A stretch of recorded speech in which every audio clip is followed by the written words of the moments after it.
Motherfuckers, come drop that. Ripon মিয়াকে আমরা unfollow করে দিচ্ছি, কারণ রিপন মিয়া যে কাজটি করেছে আমাদের কাছে সবচেয়ে খারাপ লেগেছে এবং সেই জন্য তাদের ফ্যান ফলোয়ারগণ সবাই প্রত্যেকেই আনফলো করতে শুরু করে দিয়েছে। আমাদের সামনে একটি ভিডিও দেখেন, যে ভিডিওর মাধ্যমে আমরা দেখাচ্ছি যে তাদেরকে কিভাবে আনফলো করা হচ্ছে।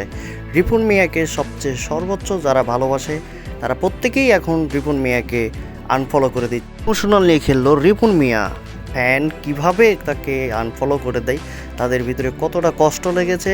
এই রিপন মিয়ার এই কাহিনীটা কয়দিন আগের যে ঘটনাটা ঘটেছে, এই ঘটনার পর থেকে এতবার আমি মানুষজনকে দেখেছি যে সবাই আনফলো করতেছে এবং রিপন মিয়া বয়কট, রিপন মিয়ার কোনো ভিডিও দেখবে না এবং তাদের ফ্যান লিস্টে বা ফলোয়ার হিসাবে তারা থাকতে চাচ্ছে না, এটাই তাদের মূল উদ্দেশ্য।